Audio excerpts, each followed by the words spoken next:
Hi, my name's Phil. I like talking about politics, and in this video I'd like to discuss Israel's threat to withdraw intelligence sharing with the UK in a way which makes absolutely zero sense, at least as the threat is presented in the Times today. The threat, of course, is linked with Starmer's proposal on recognising the Palestinian state. But first, for daily news and politics, please click the subscribe button to stay notified. So, I just couldn't let this go because as Israel's threat has been presented in the Times, it's one of the dumbest things I've heard for a while. And I follow politics a lot, so I hear plenty of dumb stuff. So, as Israel's cabinet were voting to take over the entirety of Gaza, they're really not giving the impression that they are going to play ball with Keir Starmer's suggestion. He has said that the UK will recognise the Palestinian state alongside fellow Permanent Security Council member France later this year, unless there is a full ceasefire and Israel has taken concrete steps to support the path to the internationally agreed two-state solution to peace in the Middle East.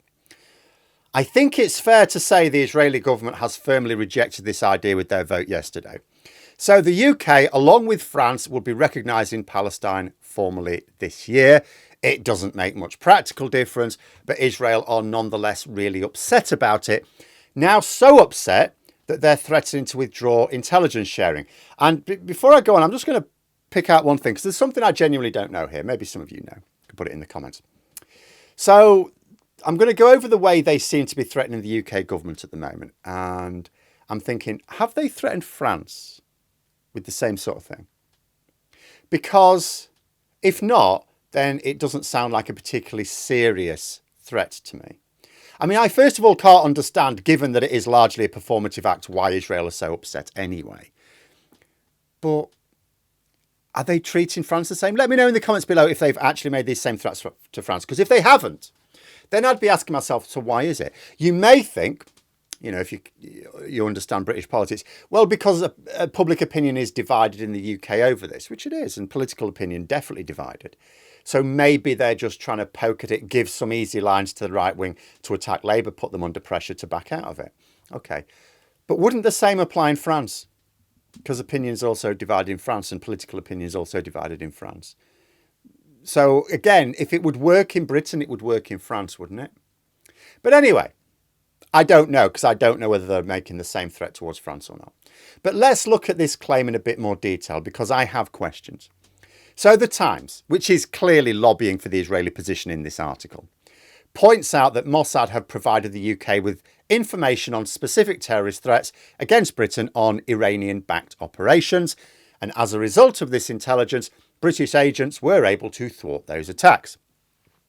So you're reading this and you're supposed to think, right, oh, the Israeli government are helping to keep us safe. Well, why would we carry out this performative act of recognition that does nothing practical if it risks negative real-world consequences? Then you look at the detail. Because you're thinking to yourself, I mean, if they're supplying intelligence about Iranian-backed attacks, you're thinking, why would Iran back terrorist attacks on the UK? I mean, yeah, we don't get along, right? We're not friends. But, I mean, we supported their nuclear agreement. We refused to offer practical support for the recent bombings. You're thinking, is Iran really going to target any country? Why would it target Britain for an attack? Then you read the details. The trump card was talk of how this intelligence was used to thwart an attempted attack on the Israeli embassy in London.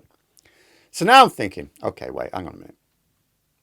Is Israel's threat that if we recognise Palestine, they won't tell us when Iran is planning to attack their own embassy?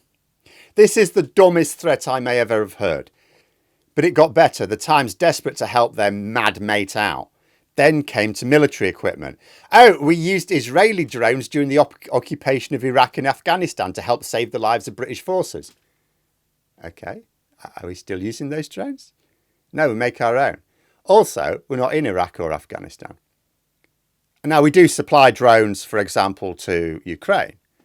But we supply them, we make them, we supply them. And do you know what? There's other countries we could buy them from, Ukraine can buy them from.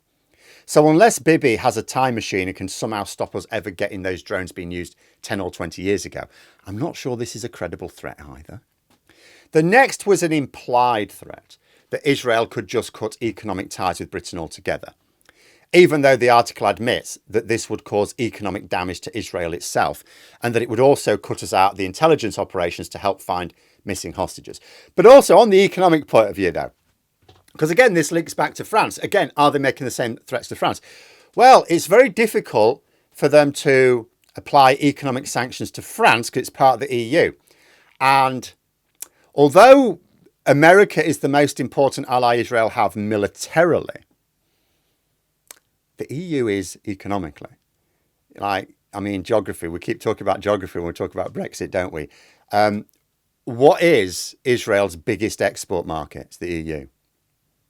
So again, it makes me wonder, are they threatening the same things against France? If not, I don't see why they would do it against Britain, because we're just doing the same thing, right? In fact, we're doing it behind France. Of course, also to mention hostages, they could now all be returned if Israel agreed to a ceasefire. It's fair to say whatever Hamas wanted to achieve, they've now done so thanks to Netanyahu's need to stay out of prison and the rest of his government's stupidity in making their country a pariah state.